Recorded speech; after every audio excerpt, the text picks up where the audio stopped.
آپ کو لیے چلیں گے اسلام آباد، جہاں فواد چودھری اور بابر اعوان نیوز کانفرنس کر رہے ہیں۔ پی آئی کے لوگوں نے کی ہوئی تھی، 11 پی ایم ایل این کے لوگوں نے کی ہوئی تھی۔ لہٰذا صرف میڈیا کے بل کے اوپر یہ نیریٹو بنانا، یہ بیانیہ بنانا کہ انتخابات میں دھاندلی ہوئی ہے، یہ ایک وتیرے کے طور کے اوپر استعمال کیا جاتا ہے۔ اور اس کے بعد ابھی بھی جو انتخابات ہوئے ہیں، ابھی جو الیکشن ہوا ہے کراچی میں، اس میں دوبارہ کون کہہ رہا ہے کہ دھاندلی ہوئی؟ پی ایم ایل این کہہ رہی ہے دھاندلی ہوئی، اور کس کو کہہ رہے ہیں دھاندلی کی؟ پیپلز پارٹی کو کہہ رہے ہیں دھاندلی کی۔ اسی طریقے سے سینٹ کے الیکشنز ہوئے، ہم نے پورا زور لگا لیا کہ اس الیکشن کو ہم اوپن ووٹ کرتے ہیں۔ یہ اوپن ووٹ کیا تھا؟ یہ وہ ووٹ تھا جو 2006 میں چارٹر آف ڈیموکریسی میں بے نظیر بھٹو شہید اور نواز شریف نے آپس میں طے کیا تھا کہ یہ ووٹ اوپن کیا جائے گا۔ 2015 میں پی ایم ایل این یہ لیجسلیشن لے کے آئی تھی، قانون سازی لے کے آئی تھی کہ یہ ووٹ اوپن کیا جائے گا۔ اسی اصول کے اوپر جو خود پیپلز پارٹی اور پی ایم ایل این نے رکھا کہ ہم سینٹ کا ووٹ اوپن کرتے ہیں، ہم نے جب کہا، وزیر اعظم عمران خان نے جب کہا کہ آئیے آپ نے جو بات کی تھی وہ درست کی تھی، آئیے اس کو اوپن کرتے ہیں، یہ 180 ڈگری کے اوپر واپس پھر گئے اور انہوں نے کہا جی ہم نے اوپن نہیں کرنا۔ اور اس کے بعد جو یوسف رضا گیلانی صاحب کو، جو میرا ان کا احترام ہے، جس طریقے سے ان کو الیکشن جتوایا گیا اور جس طریقے سے وہ پھر سینیٹر بنے، اور پھر جب وہ چیئرمین سینٹ نہیں بن سکے، یہ کہانی ساری آپ کے سامنے۔ اگر آپ اصلاحات کے لیے تیار نہیں ہیں، اگر ہم نے صرف ہر الیکشن کے بعد رونا دھونا ہے کہ لٹ گئے، مر گئے، برباد ہو گئے، یہ نتیجہ صحیح نہیں آیا، فلانے نے یہ کر دیا، فلانے نے یہ کر دیا، تو پھر تو دیکھیں آپ کی سیاسی ترقی رک جائے گی، آپ کی جمہوری ترقی رک جائے گی، آپ آگے نہیں جا سکیں گے۔ اس لیے عمران خان کا جو نظریہ وہ یہ ہے کہ آئیے مل کر اصلاحات کرتے ہیں۔ پھر درمیان میں بارہا یہ بات کہی گئی کہ دیکھیں جی وزیر اعظم خود نہیں کہہ رہے، باقی لوگ کہہ رہے ہیں، آپ وزیر اعظم نہیں کہہ رہے۔ وزیر اعظم صاحب نے اسپیکر صاحب کو خط لکھا، انہوں نے کہا کہ آپ تمام جو ہماری جماعتیں ہیں ان کو اکٹھا کریں اور انہیں کہیں کہ آئیے ہمارے ساتھ اصلاحات کریں۔ اس کے بعد پرائم منسٹر صاحب نے براہ راست ٹویٹ کی، براہ راست انہوں نے بیان جاری کیا کہ اس کے اوپر حکومت اور اپوزیشن کو مل کے آگے بڑھنا چاہیے۔ اب ہم جب آگے بڑھنا چاہ رہے ہیں تو ایک دفعہ پھر اس میں کون رکاوٹ ڈال رہا ہے؟ ہم انتخابی نظام میں اصلاحات تجویز کر رہے ہیں۔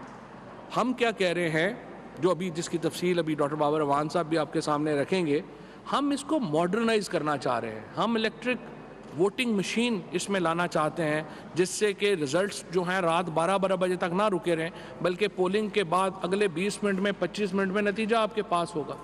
اسی طریقے سے ہم جو باقی اصلاحات اس میں تجویز کر رہے ہیں، وہ تمام وہ ہیں جس کے نتیجے میں انتخابی عمل کے اوپر عوام کا، سیاسی جماعتوں کا اور انٹیلیجنشیا کا اعتماد بڑھے گا۔ اگر اب آپ کو آفر کون کر رہا ہے مذاکرات کی؟ وزیر اعظم صاحب کر رہے ہیں، اس کے بعد اسپیکر نیشنل اسمبلی جو ہے وہ کر رہے ہیں، اس کے بعد آپ کو حکومت کے وزراء یہ بات کر رہے ہیں۔ آپ یہ کہتے ہیں کہ ہم بات چیت کے لیے بھی تیار نہیں ہیں اور الیکشن کمیشن جو ہے وہ اصلاحات کا بیڑا اٹھائے۔ مجھے آپ بتائیے، کبھی کوئی سیاسی جماعت یہ کہے گی کہ پارلیمنٹ کو انڈرمائن کریں؟ پارلیمنٹ کی کوئی حیثیت نہیں ہے، لیکن الیکشن کمیشن کو ہم کہیں کہ وہ آگے آ کے لیجسلیشن کرے اور اصلاحات کرے۔ کبھی کوئی سیاسی جماعت آپ نے ایسی سنی ہے جو کہ یہ بات کرے گی؟ ہر سیاسی جماعت جو ہے، ہر وہ شخص جو الیکشن لڑتا ہے، اس کا کام تو یہ ہوگا کہ وہ پارلیمان کو مضبوط کرے۔ اور جو یہ نعرہ کچھ دنوں پہلے لگا رہے تھے کہ ووٹ کو عزت دو، وہ ووٹ کو عزت تب ملے گی جب پارلیمان کو عزت ملے گی۔ آپ کہہ رہے ہیں کہ ہمارے پارلیمان کی کو کوئی حیثیت نہیں دیں، اور وہاں پہ چونکہ وزیر اعظم ہماری مرضی کا نہیں ہے، لہٰذا وزیر اعظم کو نہیں، ہم الیکشن کمیشن کو اختیار دے دیں۔ اس کے نتیجے میں ایک بحران پیدا ہو جاتا ہے جب آپ کی یہ اس طرح کی بات اگر آپ کریں کہ آپ کو پارلیمان کے اوپر اعتماد نہیں ہے۔ اور دوسری بات، شہباز شریف صاحب نے، شاہد خاقان عباسی صاحب نے، احسن اقبال صاحب نے، تینوں نے EVM مشینز کو دیکھا بھی نہیں, انہوں نے اس ٹیکنالوجی کو سمجھنے کی بھی کوشش نہیں کی, اور انہوں نے کہا کہ ہم اس کو نہیں مانیں گے. بھائی آپ اس کو دیکھیں, اس کو پرکھیں, بلکہ اپنی ایک ٹیکنیکل ٹیم کریٹ کریں جو کہ ان سائنٹسٹ کے ساتھ, ماہرین کے ساتھ بیٹھے. اور یہ جو پاکستان کے سائنٹسٹ ہیں, پاکستان کے انجینئرز ہیں, یہ ہمارا فخر ہے. آپ ہر آدمی کو اس طرح سے کنٹروورشل نہ کریں. یہ جو لوگ ہیں جنہوں نے یہ ساری جنہوں نے یہ کریٹ کیا ہے technology, I am so proud of them. اس سے پہلے جب میں منسٹر سائنس اینڈ ٹیکنالوجی تھا اور مجھے اپنے سائنٹسٹ کے ساتھ, انجینئرز کے ساتھ جو کام کرنے کا موقع ملا, اپنے اساتذہ کو جو کہ یونیورسٹیز میں ٹیکنالوجیز کو دیکھ رہے ہیں, پڑھا رہے ہیں, آئی am so proud of them. جس قسم کا کام یہ لوگ کر رہے ہیں, انفارچونیٹلی ہم اس کو برانڈ نہیں کر سکے. ادروائز پاکستان کے اندر جو ٹیلنٹ ہے, ہمارے جو ینگسٹرز, جو بچے بیٹھے ہوئے ہیں اس وقت یونیورسٹیز میں جو پڑھ رہے ہیں ٹیکنالوجیز, یہ کمال کا کام کر رہے ہیں. سو میری درخواست یہ ہوگی, ڈاکٹر بابر اعوان صاحب اس کو جو ہے وہ تفصیل سے آپ کے سامنے وہ ریفارمز ایجنڈا رکھیں گے, اور ہم آگے کیا کرنے جا رہے ہیں وہ ایجنڈا جو ہے وہ رکھیں گے. اور اس کو میں دوبارہ اپوزیشن سے یہ کہنا چاہوں گا, ہمیں علم ہے کہ ساری عمر آپ پرچیوں ہی کی سیاست کرتے رہے ہیں, اور پرچیوں سے ہی آپ نے ہمیشہ جو ہے وہ اقتدار لیا ہے. لیکن اب ملک کا انٹرسٹ یہ ہے کہ ہم پرچیوں سے باہر نکلیں اور نئی اور جدید اصلاحات جو ہے وہ انتخابی نظام میں متعارف کرائیں. ڈاکٹر بابر اعوان صاحب. بسم اللہ الرحمن الرحیم.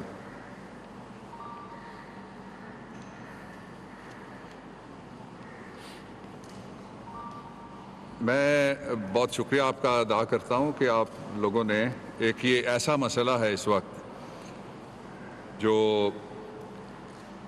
الیکٹرل ریفارمز کا, یہ اس سے آئینی بحران تو کوئی پیدا نہیں ہوا, لیکن آئینی اداروں پہ عدم اعتماد کا بحران پیدا ہو گیا ہے قوم میں, جو بڑی خطرناک بات ہے. ملک صرف زمین اور بلڈنگوں سے نہیں بنتے, وہ اداروں سے اور اس کے عوام سے بنتے ہیں. اس لیے میں اس کی تھوڑی سی آپ کو پرسپیکٹو دیتا ہوں. پاکستان میں جو جدید دھاندلی کا سب سے بڑا طوفان اٹھا, وہ ایک سیاسی جج صاحب تھے. انہوں نے 2013 کے الیکشنز میں جا کے جتنے بھی ریٹرننگ آفیسرز تھے ان سے خطاب کر لیا, اور وہ اپنے ادارے سے, اپنے آئینی مینڈیٹ سے باہر نکل کے ایک اور آئینی ادارے کے مینڈیٹ میں جا کے انہوں نے مداخلت کی. اس کا نتیجہ یہ نکلا کہ 22 ملک کی سیاسی جماعتیں جنہوں نے انتخابات میں حصہ لیا تھا, سب نے اس کو کہا کہ یہ آروز کا الیکشن ہے. اس کا دوسرا پہلو جس پہ انفارمیشن منسٹر صاحب نے ابھی, فواد صاحب نے روشنی ڈالی ہے, میں صرف ایک آپ کو اس کا اینگل بتانا چاہتا ہوں کہ اس کا نتیجہ یہ ہوا کہ ملک کی تاریخ میں پہلی مرتبہ 4 حلقے کھولنے کے لیے کہا گیا, جس میں 2-3 میں تو میں وکیل تھا اور میں ریپرزینٹ کرتا پی ٹی آئی کے لوگوں کو, اور وہ نہیں کھولے گئے. اور اس کا نتیجہ یہ نکلا کہ ملک کی تاریخ کا سب سے بڑا احتجاج اور سب سے طویل دھرنا وہ سٹیج کرنا پڑا لوگوں کو. اس الیکشن کے بعد جو ریفارم ہوئی وہ 2017 کے الیکشن ایکٹ کے ذریعے سے ہوئی, اور اس کو جو بنانے والے تھے جن کے دور حکومت میں وہ ایکٹ بنا, انہوں نے کہا یہ ناقص ہے, یہ فیئر, فری, ٹرانسپیرنٹ الیکشن سے میٹ کرنے کے قابل نہیں ہے. یہ ریکارڈ پہ ہیں. اسی لیے انہوں نے جو 2018 کے الیکشنز تھے, جن کو بین الاقوامی مبصرین نے, فیفن نے, میڈیا کے بڑے معتبر لوگوں نے کہا کہ بائی اینڈ لارج بالکل ٹھیک الیکشن ہوئے ہیں, ان الیکشنز کو بھی انہوں نے چیلنج کیا اور کہا کہ ہم اس الیکشن کو نہیں مانتے. اس صورتحال میں 2 راستے حکومت کے سامنے کھلے ہیں. ایک یہ ہے کہ بزنس ایز یوزول کا سٹیٹس کو ہم چلنے دیں اور کوئی ریفارم نہ کریں. دوسرا یہ ہے کہ گیون سرکمسٹانسز میں جو بھی زمینی حقائق ہیں ان کے اندر ہم ریفارم کریں اور آگے بڑھیں. آپ کے وزیر اعظم عمران خان نے دوسرا راستہ اختیار کیا ہے کہ ہم الیکٹورل ریفارمز کریں گے اور ہم آگے بڑھیں گے. ریفارم کے لیے الیکشن ایکٹ 2017 میں اور جو حکومت کا پیکج ہے اس کے اندر 49 سیکشنز مختلف کچھ انٹروڈیوس کیے جا رہے ہیں, کچھ ڈیلیٹ کیے جا رہے ہیں اور کچھ تبدیل کیے جا رہے ہیں. 49. ان میں سے میں 19 جو سیکشنز ہیں آج آپ کے سامنے, ان کے حوالے سے گفتگو کروں گا. 19 سب پہ نہیں میں بولوں گا. اس میں سے 7 بڑی امپورٹنٹ چیزیں ہیں میں جو آپ کے سامنے رکھنا چاہتا ہوں. لیکن جب یہ کہا جاتا ہے کہ حکومت نے, شہباز شریف صاحب نے کہا 3 سال سے تالا لگا دیا پارلیمنٹ میں. آپ جب سے بنے تھے پبلک اکاؤنٹس کمیٹی کے چیئرمین, آپ نے کتنے اجلاس کیے؟ وہ جو ریمانڈ والا اجلاس تھا اس کو چھوڑ دیجئے گا. ہر اجلاس منعقد ہوا ہے اور ہم نے اپنی گورنمنٹ کے پچھلے جو 2 سال تھے اس میں جو آئینی عرصہ دیا ہوا ہے پارلیمنٹ کا کہ وہ بیٹھے گی, کووڈ کے باوجود, مشکلات کے باوجود, اور بڑی تعداد پہ جو پارلیمنٹیرینز اور منسٹرز اور عملہ تھا ان کے انفیکشن لگنے کے باوجود بھی ہم نے وہ ٹائم مقرر کیا. آپ نہیں تشریف لائے, یہ آپ کی مرضی تھی, لیکن اب ہم آپ کو دعوت دے رہے ہیں کہ آپ ضرور تشریف لائیے گا. دوسری بات جو بہت امپورٹنٹ ہے, جو اجلاس ہوئے ان میں سے صرف 3 کی میں جھلکیاں آپ کے سامنے, قوم کے سامنے آپ کے ذریعے سے پیش کرنا چاہتا ہوں. پہلی جھلکی یہ ہے کہ ایک انتہائی معتبر پارلیمنٹیرین صاحب جو پچھلا بجٹ کا اجلاس تھا اس میں وہ کوٹ اتارنے اور منسٹر کو مارنے کے لیے دوڑتے ہیں. یہ جمہوریت کا حسن تھا. اس کے بعد پھر ووٹ کی جو عزت تھی اس کی بحالی کا جب مرحلہ آیا تو ایک سابق پرائم منسٹر صاحب وہ غصے میں آگ سے بھرے ہوئے بولتے ہوئے چلے گئے اور جا کے انہوں نے اسپیکر کو, جو کسٹوڈین ہے کانسٹیٹیوشنل اوتھ ہے جس کی, اس کا مائک چھیننے کے لیے انہوں نے مائک اٹھا لیا. یہ جمہوریت کا دوسرا حسن تھا. اور تیسرا یہ ہوا کہ ایک وزیر اعظم صاحب کھڑے ہوتے ہیں فلور آف دی ہاؤس پہ, یہ دنیا کی تاریخ کا پہلا جملہ ہے کہ انہوں نے کہا میں جوتا مارنا چاہتا ہوں کسٹوڈین کو, اور انہوں نے کہا کہ میں جوتا, جب آپ لوگوں نے باہر سوال کیا انہوں نے کہا میں تو اتار چکا تھا یا میں اتار رہا تھا اور میں نے مارنا تھا, آئی مین اٹ. حالانکہ کچھ دن پہلے وہ جوتا اچھالنے والے ایک لڑکے کو مارنے کے لیے اسی پارلیمنٹ کے باہر دوڑتے ہوئے آپ لوگوں نے کیمرے میں پکڑے. اب یہ سیریسنس کہاں ہے یہ آپ فیصلہ کر سکتے ہیں.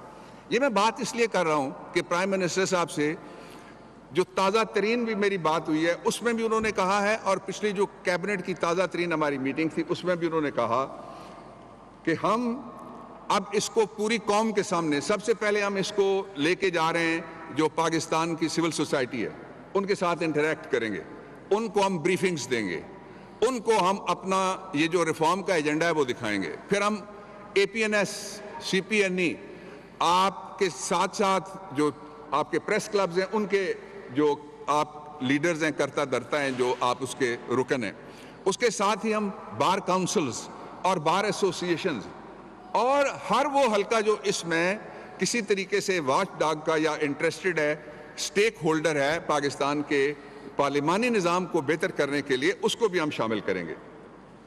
میں اب آپ کو 3 ریفارمز پہلے بتاتا ہوں جن کے بارے میں ساری سیاسی جماعتوں نے لکھ کے کئی دفعہ کہا اور بول کے اس سے زیادہ دفعہ کہا. پہلا ریفارم ہے جو الیکشن کے اندر دھاندلی ہوتی ہے. پاکستان میں دھاندلی ہوئی, کوئی پروف پیش نہیں کر سکا, الزام لگا, دھاندلی ہوئی. 2018, 19, 20 اور آج 21 ہے, کوئی ایک وہ کیس جو آپ نے کسی ٹریبونل میں فائل کیا وہیں جا کے دھاندلی کا ثبوت آپ دیتے, کوئی ثبوت آپ کے سامنے نہیں آیا, لیکن نعرے لگ رہے ہیں ابھی تک کہ دھاندلی ہوئی. اسی طرح کا ایک ماحول بنانے کی کوشش کی پریزیڈنٹ ٹرمپ نے امریکہ کے اندر, اور انہوں نے ایک عدالتی مہم بھی چلائی اور ایک سڑکوں پہ بھی مہم چل گئی وہاں. اس کا نتیجہ کیا نکلا؟ جب جس حلقے کی وہ بات کرتے تھے, جس کاؤنٹی کی بات کرتے تھے, جس سٹیٹ کی وہ بات کرتے تھے, اس کا نتیجہ جب کھولا جاتا تھا تو وہاں الیکٹرانک ووٹنگ, EVMs کے ذریعے سے الیکٹرانک ووٹنگ ایک, اور دوسرا نیٹ کے ذریعے سے اور مختلف الیکٹرانک ذرائع سے ووٹنگ ہونے کی وجہ سے ایک الزام بھی وہ اپنا ثابت نہیں کر سکے, اور جو دھاندلی کی تحریک تھی اس میں سے ہوا نکل گئی. پاکستان کے پاس 2 آپشن ہیں کہ ہم کبھی اپنے ووٹ پہ اعتبار نہ پیدا ہونے دیں اور ووٹنگ کرانے والے اداروں پہ بھی پیدا نہ ہونے دیں اعتبار. دوسرا آپشن یہ ہے کہ وہ اعتبار پیدا کرنے کے لیے ہم دروازے کھولیں آئینی اور قانونی ترامیم کا. تو جو پرائم منسٹر کا ویژن ہے اس کے مطابق ہم نے جو الیکٹرانک ووٹنگ ہے ان کے استعمال کے لیے الیکشنز میں سیکشن 103 اس کو ہم امینڈمنٹ کر رہے ہیں. یہ پہلی بڑی ریفارم ہوگی پاکستان کی تاریخ میں. اور اس سے پہلے آپ کو یاد ہے کہ جب کچھ جگہ پہ الیکشن کمیشن آف پاکستان نے اس کو آزمایا بھی تھا, اور جو لاہور ہائی کورٹ بار ایسوسی ایشن if I'm not forgetting, تو اس کا چوتھا سال ہے, وہ الیکٹرانکلی ووٹنگ ہوتی ہے, بڑے کانٹیسٹ ہوتے ہیں. جو پہلا الیکشن تھا اس میں جھگڑا پیدا ہوا, ری کاؤنٹ ہوا, عدالت میں بھی گیا اور وہ سیٹل ہو گیا, اس لیے کہ اس کے پیچھے بیک اپ تھا. اب جو ابھی کہہ رہے تھے فواد صاحب, ہم آپ کو بلائیں گے, آپ کو ہم وہ سسٹمز دکھائیں گے جو پی ٹی آئی نے نہیں بنائے, جو آپ کے قومی اداروں نے بنایا, بین الاقوامی اداروں نے بنائے ہوئے ہیں. اس میں سے جو چوائس کرنا ہے وہ آپ خود دیکھیے گا کہ ہم اسی طرح سے ہے وائر الیکشن ہونے دیں جن میں کوئی بھی آ کے کبھی ایک الزام آ جائے ڈسکا میں فائرنگ ہوگی, کبھی ایک الزام آ جائے کہ رات 11 بجے تک دیکھیے 249 میں کراچی میں وہاں بھی دھاندلی ہوتی رہی. اس کو ہم ختم کرنا چاہتے ہیں. دوسرا بڑا ریفارم ہے کہ پاکستان سے باہر پاکستان کے پاس جو زر مبادلہ ہے اس کا سب سے بڑا ذخیرہ دینے والے جو اوورسیز پاکستانیز ہیں, ان کو ہم رائٹ آف ووٹ ایکسٹینڈ کرنے کے لیے سیکشن 94 میں امینڈمنٹ لا رہے ہیں. یہ دوسری بڑی ریفارم ہے. یہ ساری سیاسی جماعتوں نے وعدے کیے ہوئے ہیں, اور جو بلکہ ریجن یا مذہب یا کسی اور بنیاد کے اوپر بھی سیاست کرتے ہیں, جو ہی وہ بیرون ملک جاتے ہیں وہ ان کو کہتے ہیں یار ہمارا کیا قصور ہے, ہم کما کے پاکستان کو پردیس میں سے بھیج رہے ہیں, ہمیں ووٹ کا رائٹ تو دو. آپ کے ملک میں افغانستان کے ووٹرز کو تو آپ رائٹ دیتے ہیں, امریکہ کے ووٹر کے لیے تو آپ رائٹ کریٹ کرتے ہیں, پاکستانی کو کیوں نظر انداز کرتے ہیں؟ اس پہ ہم ریفارم لا رہے ہیں. تیسری جو بڑی ریفارم ہے وہ یہ ہے کہ سیاسی جماعتوں کے اندر بھی جمہوریت نظر آنی چاہیے. اس کے لیے جو سیاسی جماعتوں کے اندر جمہوریت کے لیے ہم نے 2 ریفارمز تجویز کی ہیں. سیکشن 202 میں ایک ریفارم ہے, وہ یہ ہے سیکشن 202 کے مطابق کہ جو پولیٹیکل پارٹیز ہیں وہ 2000 کی بجائے 10,000 یعنی 22 کروڑ کی آبادی ہے ان کے ممبرز ہونے چاہیے, تب ان کو رجسٹر کیا جائے. پہلی شرط یہ. اور دوسرا جو پولیٹیکل پارٹیز ہیں, یہ سیکشن نیا انٹروڈیوس ہم کر رہے ہیں 213A, اس کے مطابق ان کو پابند کیا جائے گا کہ وہ سیاسی جماعتیں اپنا سالانہ کنونشن منعقد کریں جس میں لوگ بول سکیں کہ وہ سیاسی جماعت کی کارکردگی کیا ہے, عہدیداروں کی کارکردگی کیا ہے, لیڈرشپ کا قبلہ کدھر جا رہا ہے, درست ہے یا نہیں ہے. یہ تیسری ریفارم تھی. چوتھی جو بڑی الیکٹرل ریفارم ہے وہ یہ ہے کہ جو پولنگ سٹاف کے حوالے سے ہمیشہ شکایات اٹھتی ہیں, تو جو پولنگ آفیسرز یا سٹاف لگایا جائے گا, سیکشن 15 میں امینڈمنٹ کر کے ہم یہ پروویژن لا رہے ہیں کہ اس کو چیلنج کر سکے گا اگر کسی کو کوئی اعتراض ہے. مثال کے طور پہ اسجد ملی چیختے رہے وہاں جو آرو تھے ان کے بارے میں, لیکن کچھ نہیں ہو سکا. مفتاح صاحب بھی چیخ رہے ہیں کسی ایک عہدیدار کے بارے میں اور ٹیلی ویژن پہ بیٹھ کے کہہ رہے ہیں, لیکن وہ چینج نہیں ہو سکا. وہ بھی آرو کے بارے میں فواد صاحب بتا رہے ہیں. تو یہ جو اپوائنٹمنٹ آف پولنگ سٹاف ہے, officers and staff within 15 days, اس اپوائنٹمنٹ کو چیلنج کیا جا سکے گا. اس کے علاوہ جو اگلی 5